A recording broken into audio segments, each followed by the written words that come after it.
Hello and welcome. It's Alexa Linton here, your host for the Whole Horse Podcast. We're here to look at all the ways that the horse industry is changing before our very eyes in very cool, very amazing ways. And we're chatting with the people at the forefront of that change, the professionals, the trainers, the body workers, the researchers that are helping our lives with horses become better and better. Thanks for being here.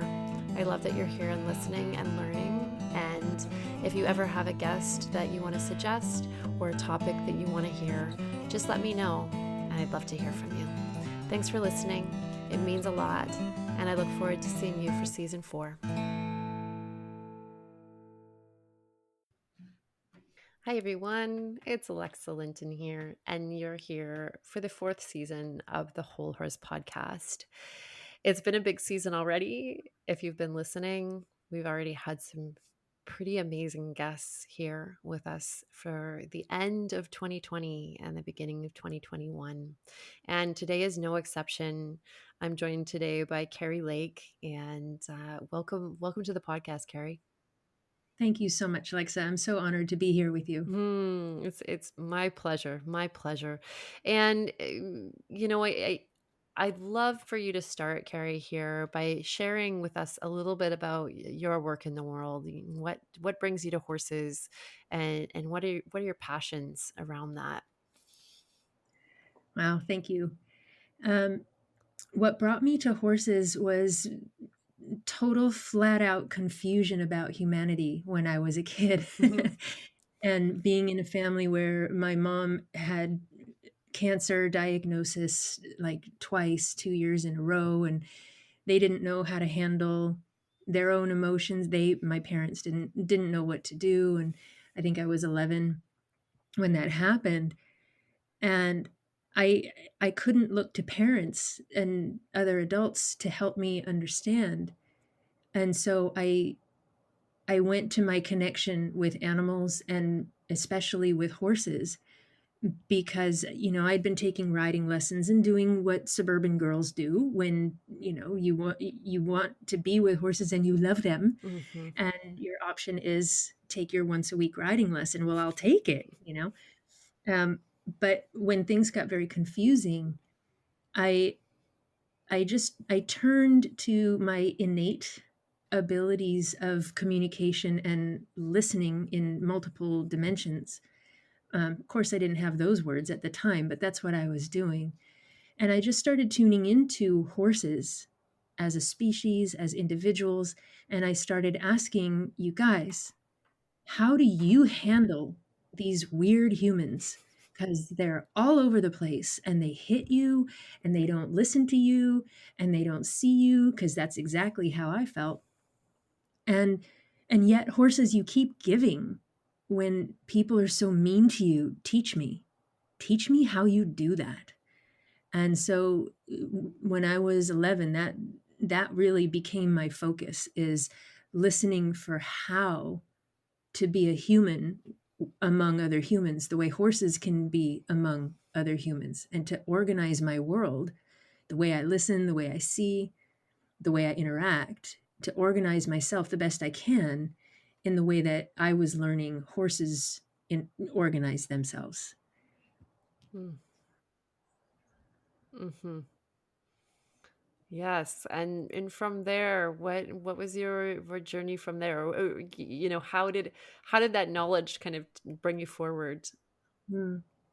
Um, so, it was a strange life of having this whole internal world of listening and understanding, and then going out and being in high school. And then I went to UC Davis and studied animal science, thinking, about going on to vet school. It was very difficult for me to try to manage human life.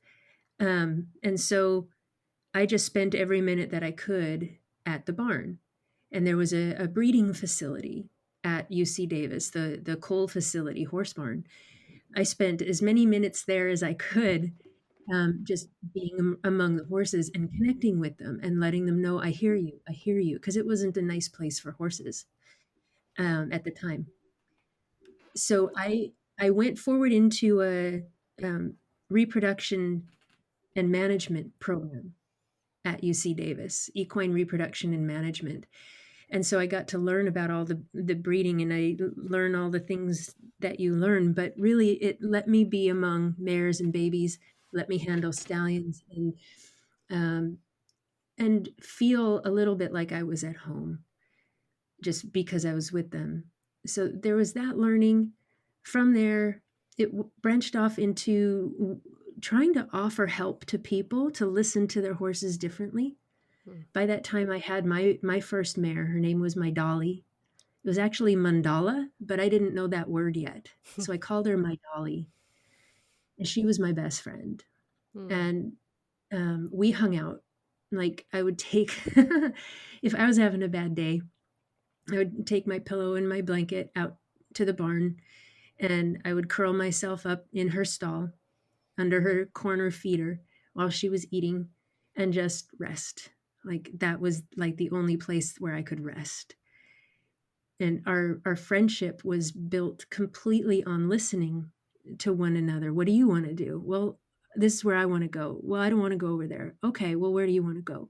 And we were solitary. I mean, I didn't have the benefit of peers because I didn't find anybody who was listening the way that I was. And everybody seemed all the humans seemed so harsh. So Dolly and I just hung out. And the sweetest thing, one night I was with her and fell asleep while she was eating her dinner. And when I woke up, there was this beautiful little pile of hay in front of me, and she was over there eating her hay. Like she pushed some of her hay over and shared her dinner with me. It was so amazing. And it's one of those moments where, am I making this up, or is that what she actually did? I think I was probably 18 or 19 at the time. So that branched off. People noticed that my relationship with her was different than what other people were doing. And so they would start asking, hey, Kerri, how do you do this? How would you do that? And it's always been natural to me to point people at their own awareness rather than try to teach them something as if they don't know it. I know, Alexa, you were telling me that it's in your heart to help horses, to help the lives of horses, help improve the lives of horses. And I'm completely with you on that. What I learned is the way that I can help these horses, at least this is for me, the way that I can help these horses was to help their people learn how to listen and even discover that it's possible to listen. And so this was like 1990, right around in there. And so, there were a few people that I could talk to, but it was still a very isolated life that I had. And I had relationships with all the horses in the barn and not so much the people. There was nothing conventional about my journey with horses. I just spent time with them whenever I could. And it kind of meant that I didn't really go to school when I was supposed to be going to school.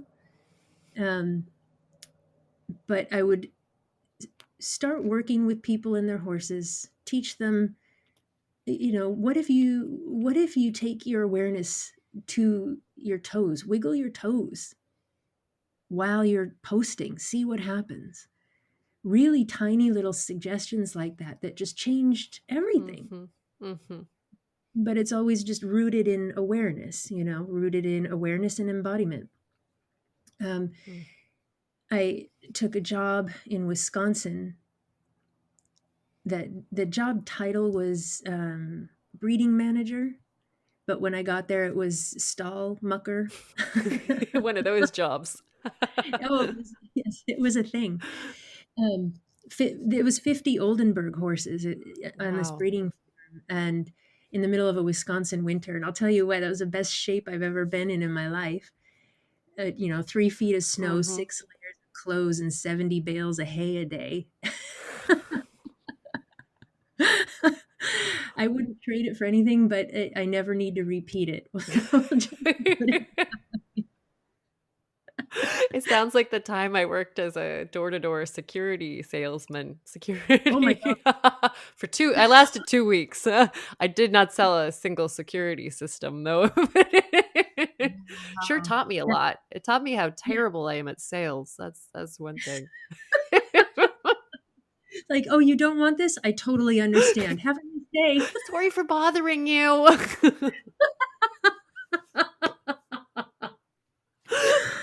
It's a totally different education all by itself, right? Right? Yes.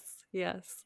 Oh my God, that's so Oh. good. So I did stuff like that. Oh, another amazing job I took in North Carolina, at a Belgian horse breeding and show barn.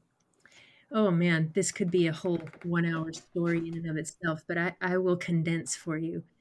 Um, there there was a doctor and his wife, and he had lots of money, and he wanted to have a Belgian show team. And so I was hired to come out and work with the horses and get things going, except I was not offered an assistant of any kind. So 13 Belgian horses, um, harnesses, stalls, uh, like spreading manure, like hitching up the team to spread the manure every day, all by myself.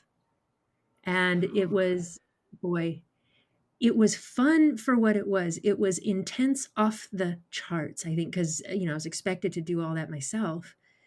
The stallion was a 2-year-old stallion who was a gem. He was such a gem. Royal was his name. He was a sweetie, and he would tell you absolutely everything he was about to do. He's like, "Okay, I'm gonna explode now." I'm like, "Okay, you know what? I'll stand over here. You go ahead and explode." And he's like, "Okay, boom!" And then he was just so delightful and kind and sweet. Um, and the day came when we had to go to a show. Like the first weekend of my job, we went to a show. And I to be fair, I had never shown Belgian horses in harness pulling a wagon Wow. before, but somehow we came home with blue ribbons, which to me is just a testament to communication more than anything, because I could just tell the horses what I would really love for them to share and do for us. And everybody was super chill, and everybody just did their jobs, and I think the horses were probably really happy somebody was talking to them, Mm-hmm. um but then there was another show where they had this beautiful yearling filly, and the man that owned the facility, it was a point of pride for him to be the only one who ever trimmed his horse's feet. Oh, wow. Right. And he like, draft horses Oh, are yeah. a universe in and of themselves. I have a half draft horse, and yeah, even trimming her feet Yeah. can be a thing. Oh my God. Yeah. It's such a thing. But to his credit, he spent a day with an Amish farrier. And so he found himself equipped to take care of the feet of 13 Belgian horses. And one day before this show, he I looked at this filly. She was a stunning filly, and he had trimmed her feet a few days prior. And I looked, and I'm like, "This is not good.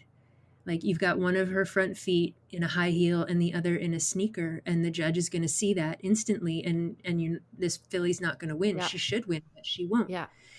And I told him that, and I drew him diagrams, and I wrote 5 pages of what to do, and how, and do this, go here, look at this, blah blah blah. And I gave him angles and calculations and everything. And he said, "No, it'll be fine." And I Uh-oh. said, "Oh, okay." So we went to the show, and the filly goes into the halter class, and the judge pulls her out of the lineup and sends her out of the arena, and says this horse is dismissed. And of course, his pride did not appreciate that. And after the class, she went and talked to him and said, you know what, I think this horse might have a club foot. I think you really need to have her looked at. That's how off she was. So he came back to me and he said, all right, well, here's what the judge said. What do you think I should do about it? And I had already given him everything ahead of time that he wasn't willing to do. And so I said to him, well, what I think you should do is find somebody who's fixed this kind of thing 800 times and pay him whatever he wants to help this horse. And he said, no, my pride won't allow that. And I said, well, thank you very much. I can't work for you anymore. And because where am I going to go with that? You know? So I've had a lot of experiences with people, like a lot of exploration with people who are uninterested in listening to the horses, to each other. And even one of my most favorite stories, it's actually one of the stories in my book, and it's something I share often and feel very blessed to have this story, but it's Dufresne's story, the little horse that I picked up at the auction. I was like taking a break from my marriage and didn't know if I'd have a home to go back to, but went to the auction to help my friend choose a backyard horse, a backyard buddy for their quarter horse mare. And this little guy, 13 hands, the auction wranglers like herded him into the bidding pen, and he was clearly terrorized and had scars all over the place, and you just could see he'd been through it. But his eye, like I connected with him, and his eye was just crystal clear. And he's just like, no, I'm not going to let you do this to me, to his self, his big self. And so the auctioneer's like, all right, let's start the bidding. 500, 400, 300. And it got down to where he just slowed down, said, all right, folks, because people are like thinking you can feel them thinking, not for that thing. I'm not paying 500 for that thing. And like, that's such a creepy feeling, when people are judging what they see without even looking at it. And they just have already decided that this individual has no value to them. And they weren't able to see the life and the power and the majesty and the sovereignty in this little 13-hand scruffy, like he had just been gelded. He had blood all over him from his experiences. And they're like, oh, not for that thing. And he's like, all right, guys, who's going to take this guy home for $50? And my arm shoots up in the air and I'm like, no, what are you doing? So, the office staff looked at me cross-eyed, like, why did you do that? Why did you buy that horse? I had to buy a $7 plastic halter because I hadn't planned on getting a horse for myself. So, so as I walked out to his paddock, the cowboys are like, he's going to kill you. I'm like, oh? And they go, yeah, it took 6 of us to get him in the trailer. He's going to kill you. So you let us know when you're ready and we'll rope him for you. And I'm like, okay, thanks. And I think it was just about that emphatic. Okay, thanks. And just walked over to his paddock and just started talking to him, and really not even talking to him, and just let him see me. Like I hid nothing from him. I let him see the parts where I had been bad to horses because that's the way I had been taught too. I let him decide for himself who I am, whether I'm trustworthy, whether I mean what I say. Just I'm not going to try to tell you who I am. You see it for yourself, but here's my idea.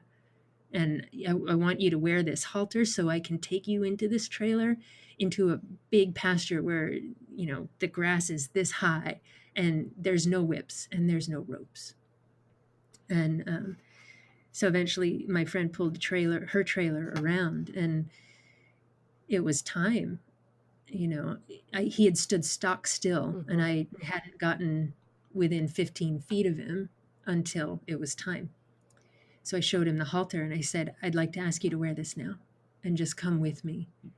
And it was so magic, Alexa. Like, we've all had these Mm-hmm. experiences, right?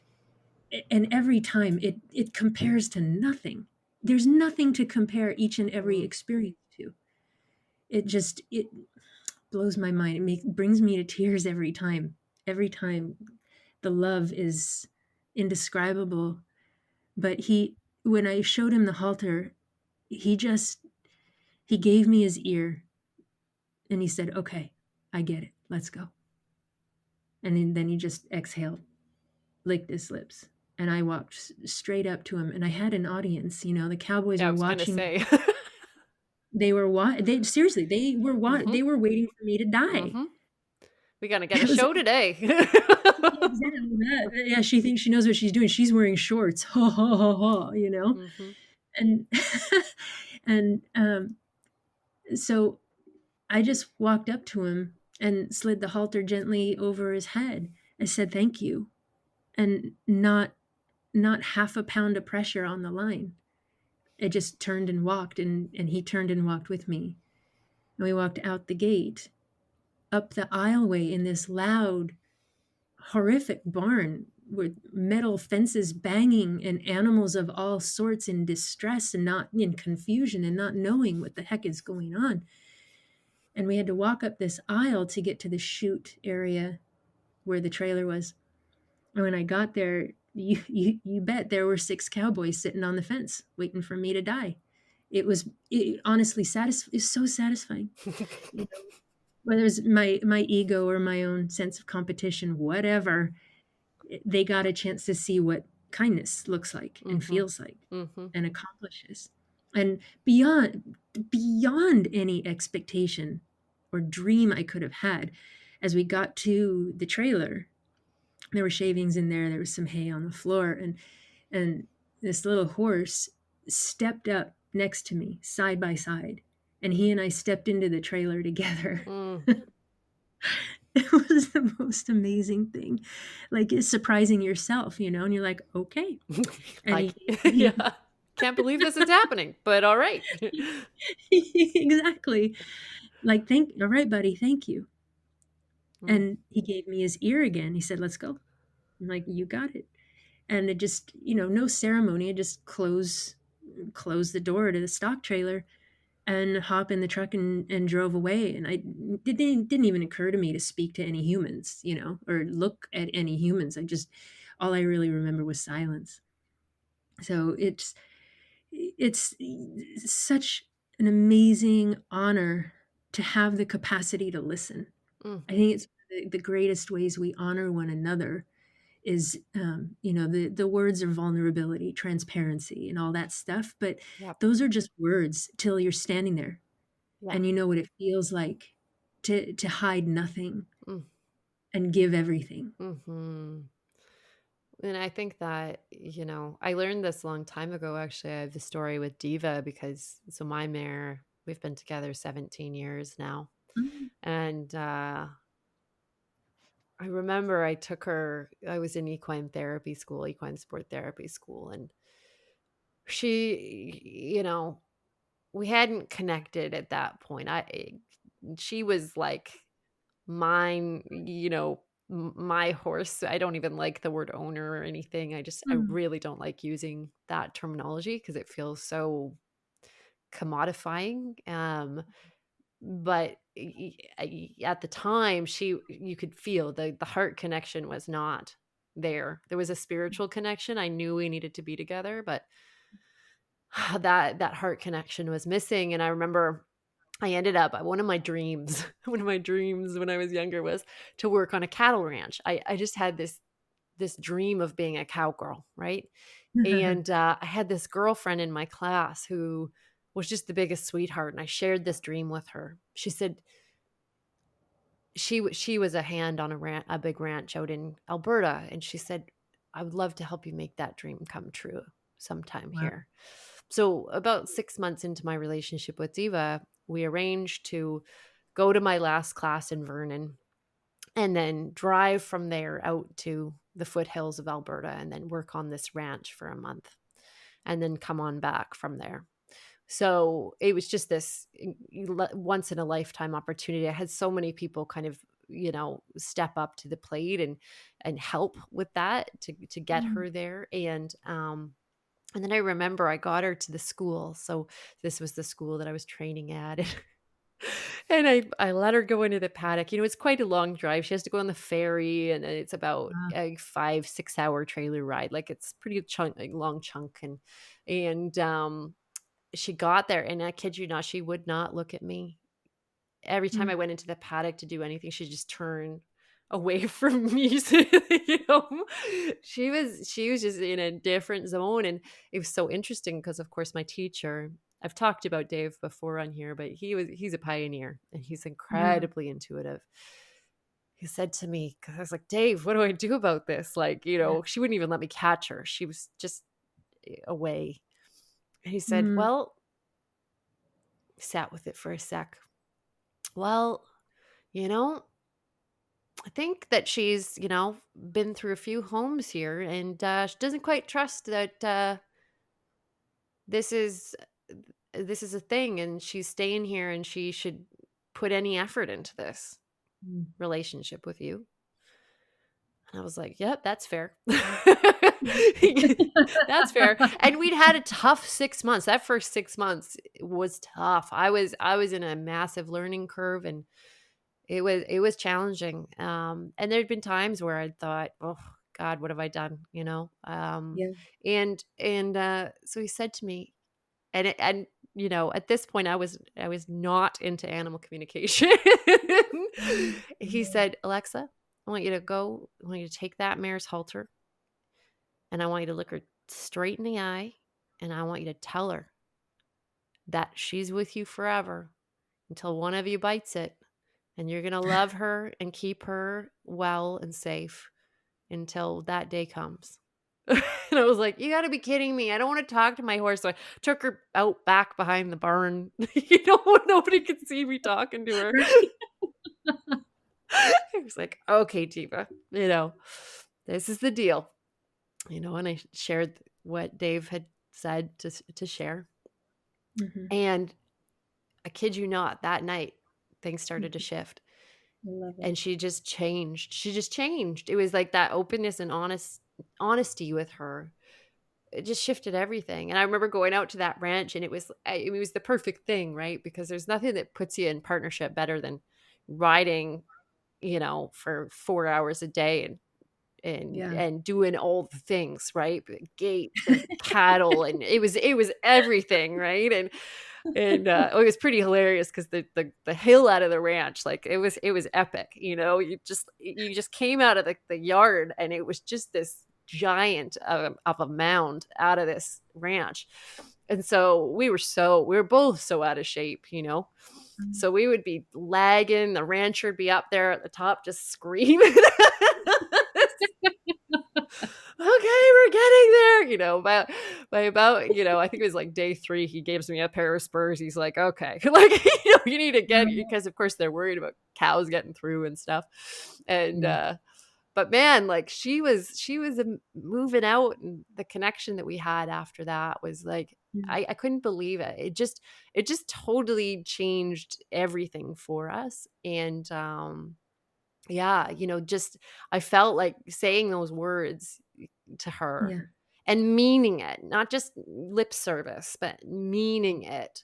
What it changed everything in our relationship. Um, It's really shifted it all. yes. And see, to me, it's so relaxing and so refreshing. I think people are so people so habitually complicate communication. It's just because it's complicated to communicate with other people.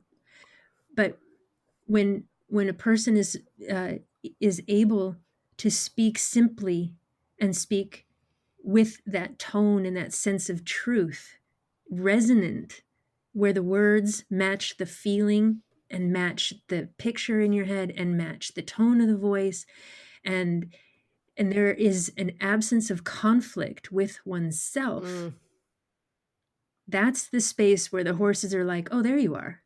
Oh, yeah. The congruence piece, I Yes. talk about it all the time. It's like Yes. horses hate incongruence, and humans do it constantly because we've been Mhm. taught Yes. it as a coping mechanism. Like any of this, fake it till you make it stuff and, all of that. Yes. That's No pain, all no no gain. pain, no gain. Like it's all just, this Insane. crazy incongruence that just makes our horses like so upset. And yeah, it's Yes. so interesting. And I had a student ask me the other day, she's like, "Oh my gosh, I'm scared. I've realized through this process, through this program, like I'm scared of my horse. And I've been trying to just put on a brave face Mm, and fake it till I make it." And that, she had an accident with that mm, horse because mhm, it just doesn't work. And so we're in the process now of, okay, what are the next steps, for her to actually show up real, in that space and mhm, trustworthy in that space. mhm. I think it keeps us so much safer, to be and to listen to those times. I'm sure you've had that too, where it's like, okay, it's the time to be afraid. Oh my Like, god, yes. there's valid times to be afraid. Yes, and, it's like the to be unafraid, to recognize you're afraid, Yeah.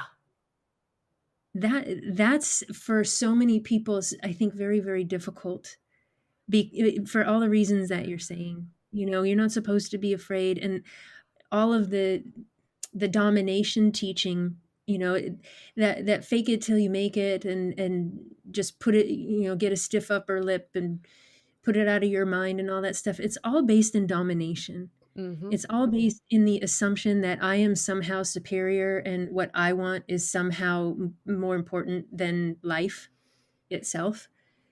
And I don't want to make that bad. I'm just calling it out because it's how most of us have been conditioned to function. And it's really the main reason behind why horses and other animals are being recognized as is therapeutic and relaxing and connecting, because life does not function in domination. Domination is fabricated. It's fabricated in the human mind as a concept to be able to understand and manage a relationship in a certain way. Hmm. Life itself moves, it regenerates, it moves toward harmony. Life begets life. It's not about survival of the fittest, it's about how can we live together, and yes, there are tragedies, and yes, there are difficult things, but cheetah babies don't eat unless they go kill gazelle babies. It's like everybody eats the way that they eat, and even when they're and everybody interacts and behaves with one another according to their nature until you dominate yourself. And this is why, Hmm. my approach and my work has been, for decades, steered more and more towards self-awareness, Hmm. toward listening to oneself, because things go wonky when we dominate ourselves, and the animals will always let us know what that feels like. Like they'll show up and say, okay, well, I just don't want to stand next to you, or be pushy. Here's how it feels to be with you right now. Push, push, push. Or if I am dominating myself with a belief that I don't deserve to be with this horse or to be where I am, then being with the animals, they're going to find a way to help us see ourselves, to recognize the experience of ourselves in whatever way we're available for, Hmm. right? And so sometimes it's going to be an accident because it's too intense and that energy is so stuck it needs to be jarred loose. Other times it's going to be so tender that the energy moves from the sweetness of love, not from any intense jarring, but an intense gentleness. Mm. ultimately, it's all pointing humanity in the direction of acknowledge and honor what's actually moving within you. And then let the animal kingdom complement you, because that's what they would like. That's like what fulfills their hearts. Let them give to you. I really find that potent. And I know before we began, you talked about this idea of, rather than a reflection from horses, which we've often talked about, right? Horses are a reflection of us. And, a lot of people in the therapeutic realm with horses, this is a pretty common understanding or way of thinking about something. And, Mhm. and one thing that you shared was this idea of shifting that languaging and nuancing that languaging into horses are living as sovereign beings in parallel to us. Um, Yes. can you discuss that a little bit more, the nuance there? Yeah, absolutely. Thanks. Um, the idea of a mirror is an amazing beginning. It's an amazing beginning to start to recognize that there is a way for me to see myself that feels less threatening. We're so taught to judge ourselves that it can be nearly impossible to see what we actually feel, what's actually true for ourselves. And so the idea of let the horse be your mirror is absolutely brilliant, because it opens the door to seeing oneself without judgment. And that is the presence of the animal kingdom. Mm, That's the presence of the heart, is the absence of judgment.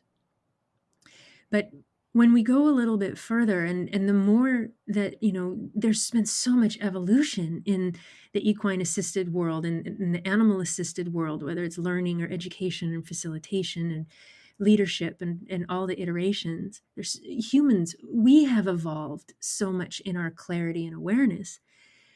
And looking at a horse as my mirror at some point starts to feel a little bit weird.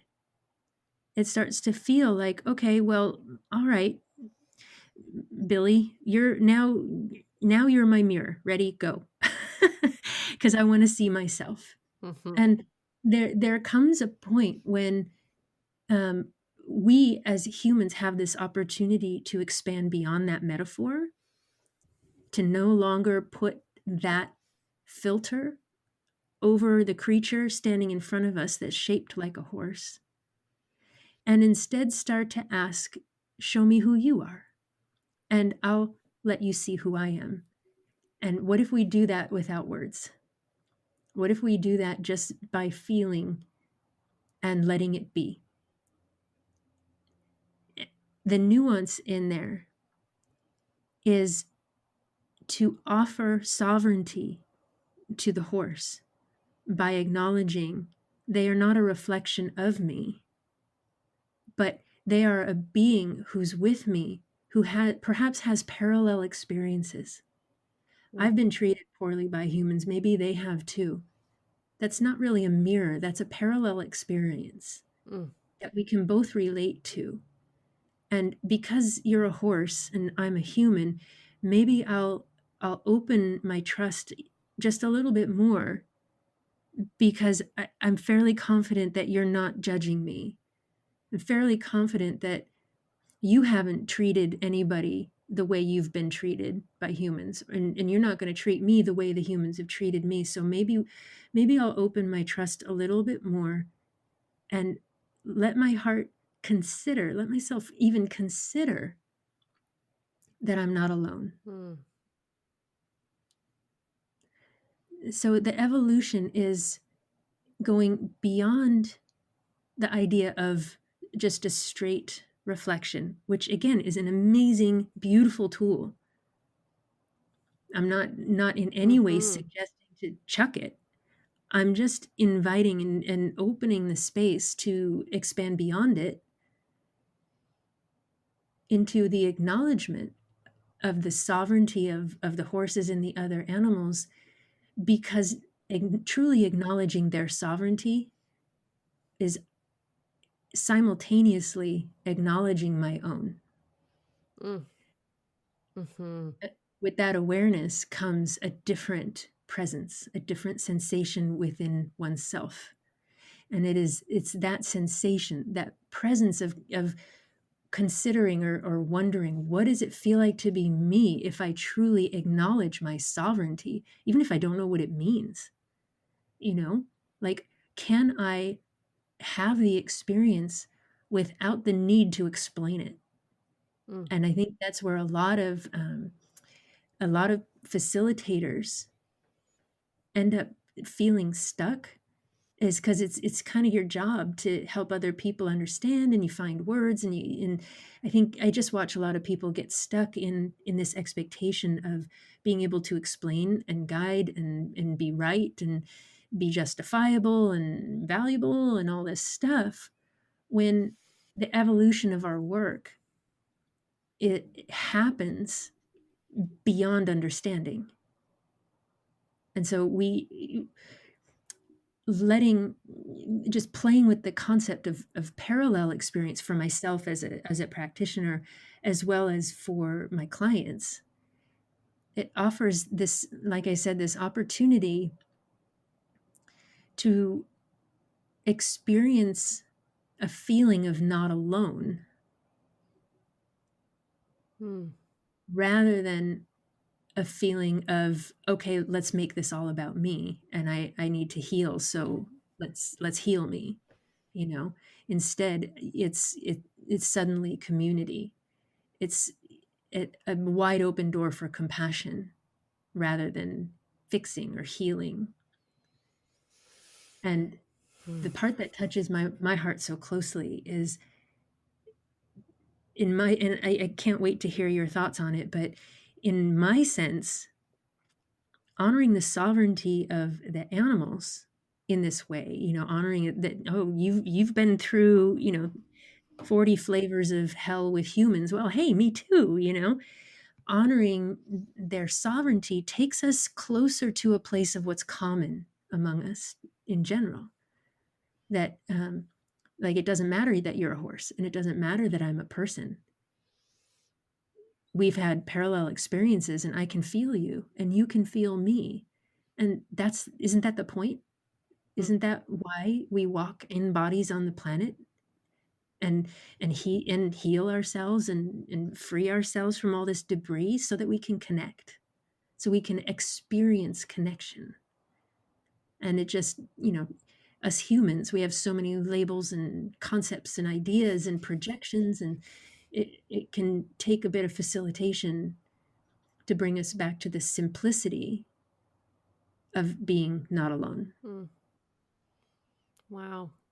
I had a really interesting session this morning with a mayor out east, and it's really, kind of it's pulling in these pieces that I'm like, oh yeah, because she,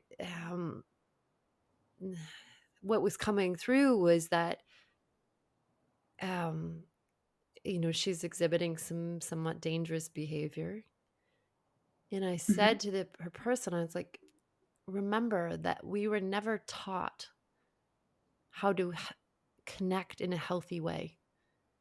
And many of our horses never learned how to connect in that way.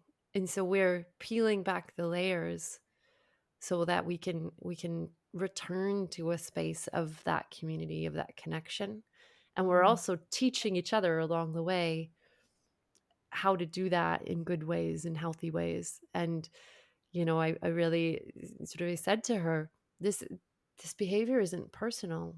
It's her sharing that she needs a little assistance and at this moment, and that if you can support her here, and then she can support you in your learning at other times, and there's this reciprocity that begins to happen when we really understand the need.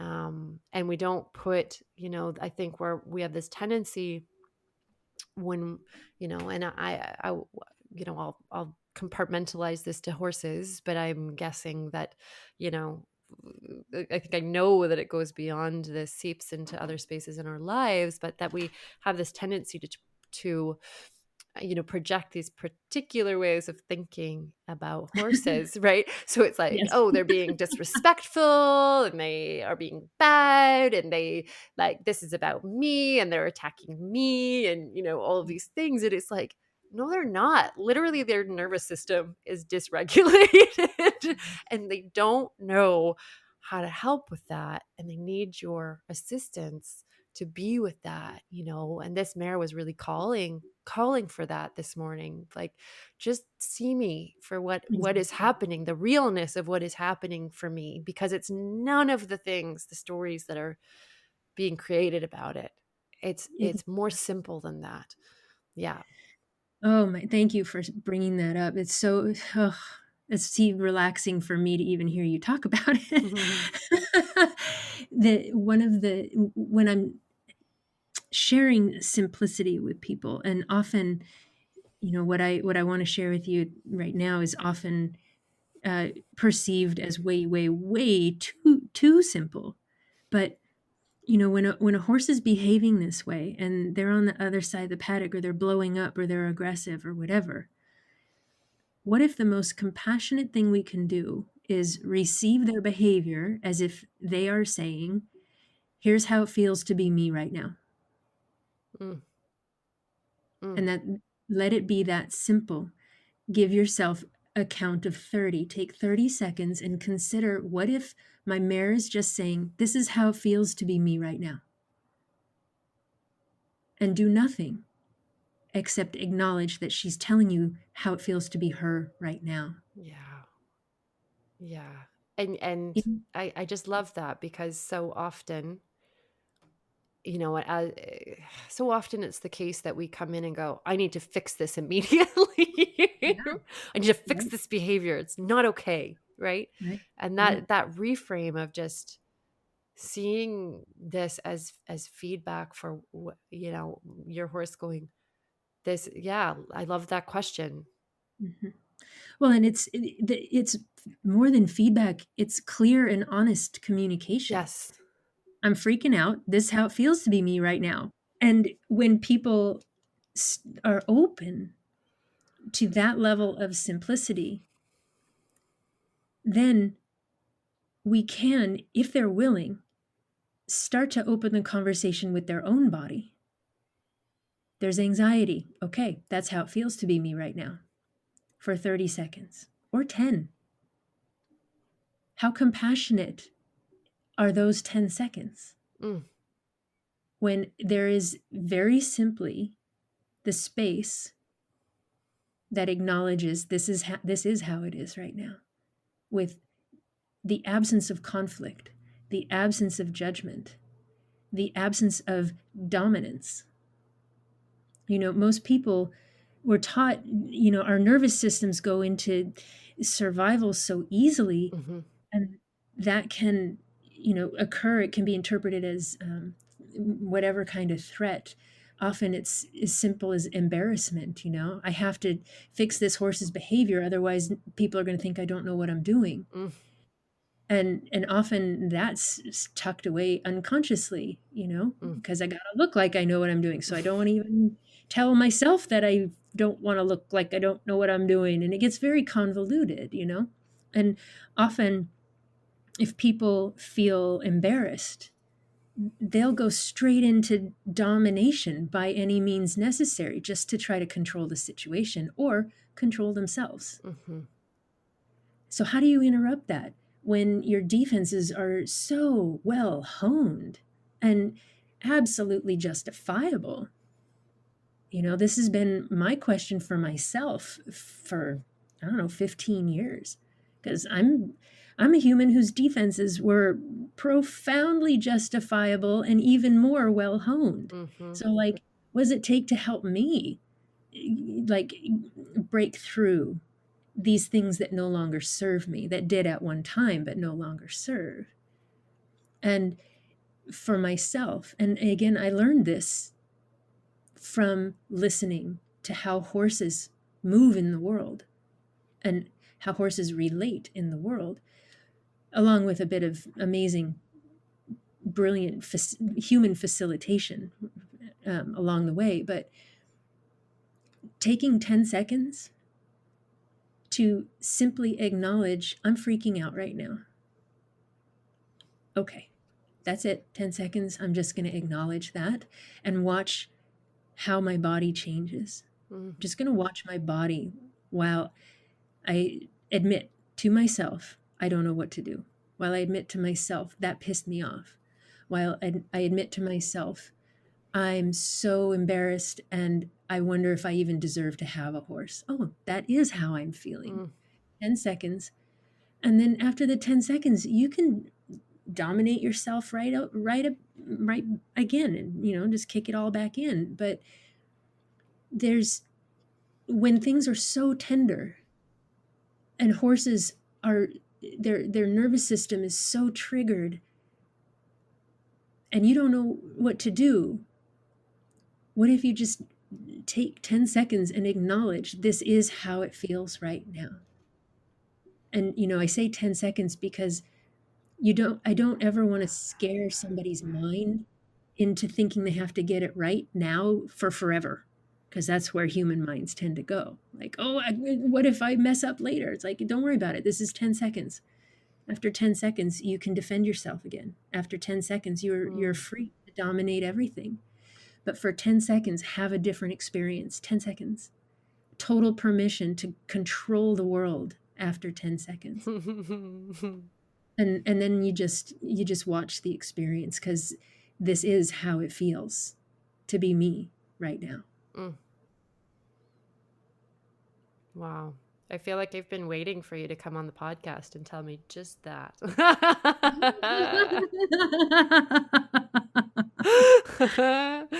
Oh, yeah. It's so in my heart, Alexa. I tell you, the more awareness we have and the more free we become from our conditioning, like, you get to see your own journey with greater and greater and greater clarity. And you get to see how the horses have helped with greater and greater and greater clarity. And looking at it now, like, every single writhing discomfort I've been through is such a blessing, simply because I've kept myself organized for this kind of simplicity. Why? Because that's where horses live. They live in the simplicity without categories and labels. They live in the simplicity that says, this is how it feels to be me. Who are you? What do you want to do? What are we doing? Ooh, that's good. Let's do this. Oh, well, I don't like that. I'm going over here. Ooh, how about that? Ooh, and our nature is still designed to function that way. That's the work that we're all doing, is to reconnect with the true nature and the expression of our hearts, the simplicity of the expression of our true nature. And we can work toward that intellectually, systematically, and that's beautiful, through modalities and programs.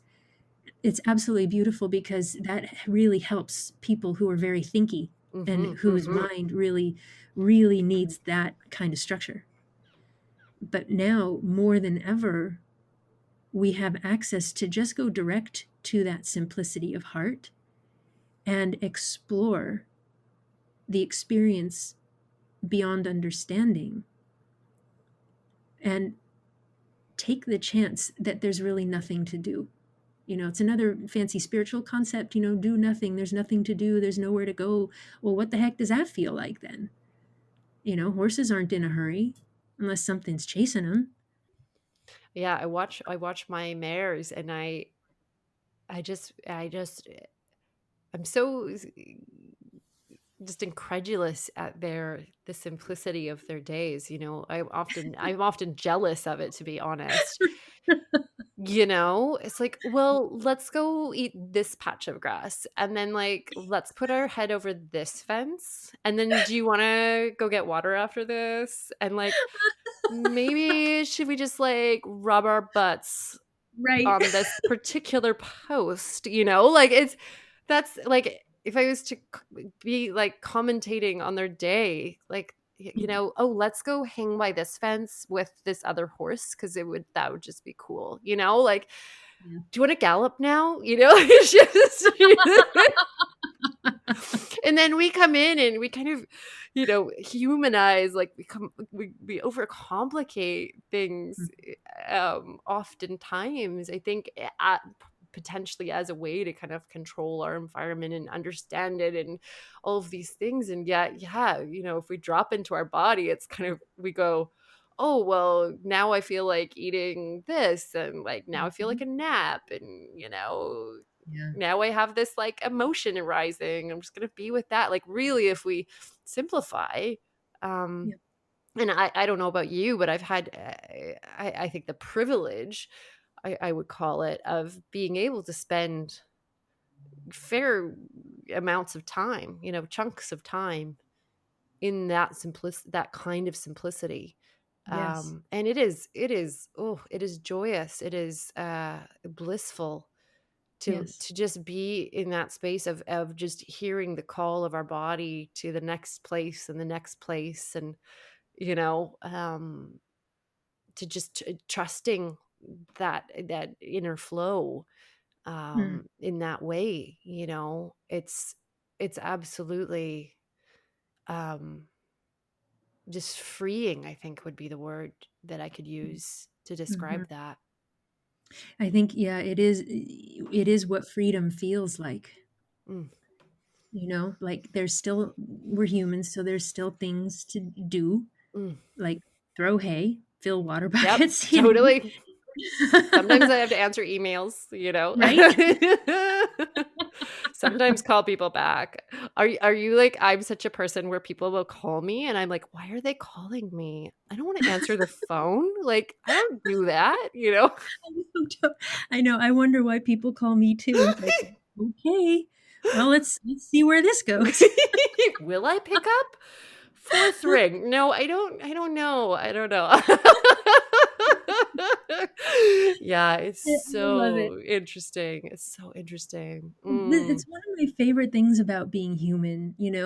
Like we have a different consciousness than the Mhm. animal, right? The animal, and this is how I describe it. And again, I'd love to hear how this lands in your world, but the animal kingdom does not have a consciousness that would go against its own nature.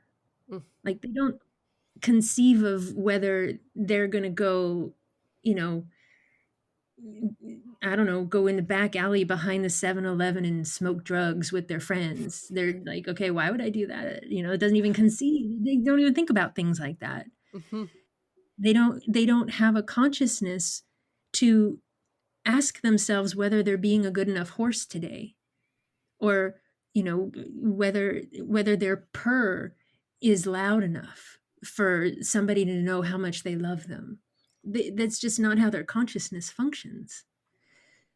Their consciousness functions very much by, here's how it feels to be me.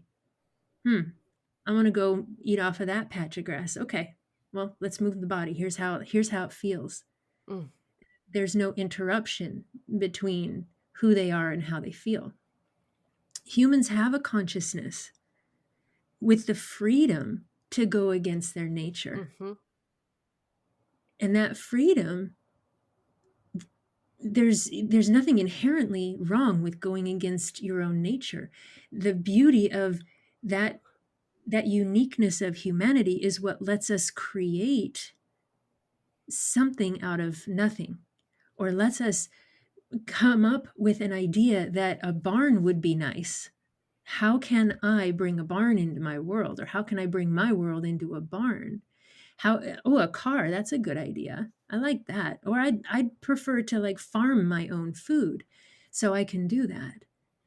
Those are things that go beyond this that congruency, that uninterrupted nature of here's how it feels to be me. mhm, And it's only the motivation behind it that makes it be of service or away from service, to be effective at the direction you're going or less effective for the direction that you're going. mm, And so what I've found is, you know, I don't a lot of people will talk about being positive or negative. These are positive emotions, negative emotions, positive actions, negative actions. I don't ever play with that. because that takes you back into your head Oh, totally. for judging what's positive, what's not, Mm-hmm. having to go through that rigmarole of feelings. But instead, I always ask, does this feel like love? Does Mm. this this action that I'm taking, does it feel more like love or less like love? Because it's not, it's rarely going to be the absolute, explode your head purity of love. And sometimes it is, and that's great.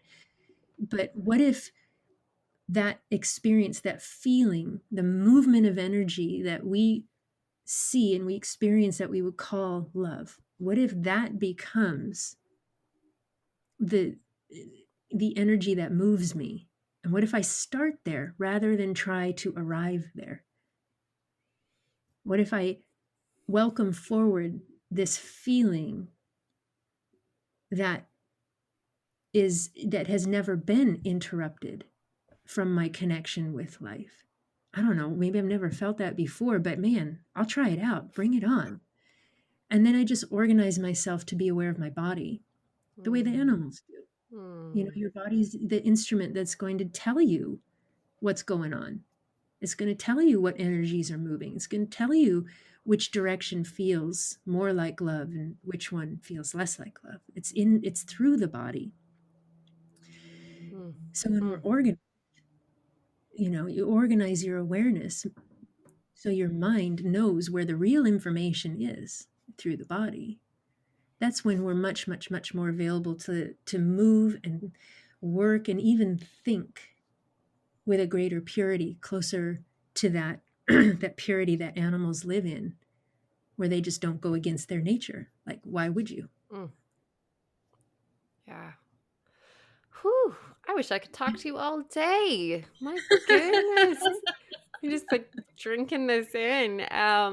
We're coming to our end here, and I know there was certain things we wanted to talk about, but we might have to save that for another podcast if that's all right with you. So all right with Mhm. me. So much fun. Mm. Yeah, really. I always have this sort of magical sense of each episode kind of building on the next on the next on the next, and Mm. I definitely get that sense here today. These openings that you've offered us, these changes in perspective are really powerful, and I think there's so much here for so many people, so thank you for that. Hmm. Thank you. Excuse me. Thank you so much, Alexa, for the space, Mm. for creating the space for all this to sort of just flow out. And it is an honor. Aw. It's a total honor Hmm. to be able to share. Mm. It really is just how many ways can we guide each other home to the heart and actually recognize the experience as it's happening. That is gorgeous. I love that. Yeah, Mm. I'm gonna go back and re-listen to that later on here. Mm. And I want to just share here at the end as we near our completion. Is there any resources, Kerri, that you're really just that are really kind of meeting you in the right place right now? Anything that's really grabbing you at the moment? Yeah, thank you. There's two things. One is the it's like a prompt to play more with wild Mm. horses, with Mustangs, and to do it in such a way where like they're an amazing opportunity to just take a break from projection of what you think a horse is and just go plop yourself next to him and pay more attention to what you think you are, Mm. and then just breathe. And there are a couple people that I've been connected with over the course of this year. There's an organization called Steadfast Steeds, steadfaststeeds.org, and Tracy and Blaine work with Mustangs, many of whom have been pulled out of kill pens, and just do they offer them sovereignty Mm. and they do coaching work and bring people out to them. But the working in the presence of horses who have been wild, it's a different experience than working with horses who are domestic. I'm sure many of us understand that. But can I set down my understanding and simply show up? So Steadfast Steeds, and then there's another colleague, George Brown Eyes, who has Eagles and Wild Horses Ranch, both in Colorado. And the simplicity that George brings to his connection with the horses is absolutely magnificent. So that playing with the wild horses, or formerly wild horses, is an amazing opportunity to just play around with, what if I don't know anything about horses? What if I just sit here and bring my awareness to myself, rather than try to understand what that creature is, rather than think I know what that creature is, right? So it's just a beautiful way to play and open up a whole different space within yourself. The other resource that has been, oh my God, just is truly evolutionary for me, is among people. There's an organization called servicespace.org, and they've been around for 23 years, starting with in-person circles of sharing, like meditation and circles of sharing. But what's developed is an online platform that they call Laddership Pods, that's peer-to-peer learning. It is addressing prompts and very wise questions with amazing readings and opportunities to engage by sharing your responses to the prompts, and then you get to read everyone else's and comment. And it's a simple enough format, but the consciousness it's created from, and the opportunity to be heard among other peers who are also there just to be heard and to listen, there is a magic there in the Laddership Pods that has opened up so much for me in the last year, just by participating and also volunteering with them. And I'm actually going to be creating a pod, and for the beginning of next year, around the animal kingdom and the way that the animal kingdom, the many ways the animal kingdom opens human hearts. And so that's something that's going to be up, available on my website, and like I'll send out newsletters to announce it. But it is a truly unique platform that has put me smack among other people who are oriented for their heart in any walk of life. I've never been around this many people who are so purely committed to compassion and kindness and giving for its own sake, and coming together for the opportunity to learn from one another. It truly is profound, and it's something that I'm actually really grateful to share it with you here, because it's something that as soon as I discovered it, I'm like, oh my God, I so want to bring this into the equine assisted world. To just relieve the tension of competition, relieve the tension of proving oneself, and to invite everybody into a place where we can be heard. You can bring yourself into this experience, if you like, of how it feels to be you when you feel heard, and you have nothing to prove. Oh, I love that. Thank you. Thank you for sharing those resources. And Kerri, how do people get in touch with you? Thank you. My website is just kerrilake.com, KERRILAKE.com. And there's a bunch of writing. You're welcome to send me a message. And if people do want to, consider working with me just to clarify for themselves and go very direct in their awareness and their clarity, their own higher consciousness, please just go to my website and write to me, and or I have the Facebook page, kerrilake.com, or the Kerri Lake Ways Facebook page. There's also the name of my business, excuse me, is Generation of Harmony. Mm. So there's a Generation of Harmony Facebook page as well. Awesome. But the easiest is the website.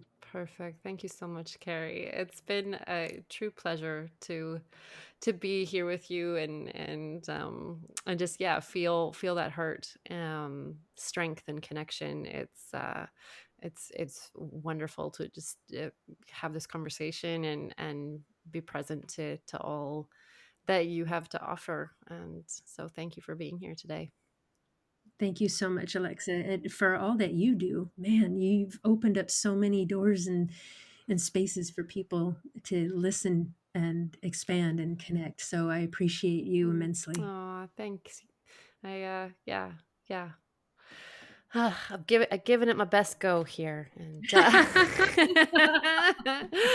I got a ways to go. I'm only 40. I got some time, I hope. Keep So it going, keeping baby. Just going. keep going. Yeah, Just keep going. absolutely.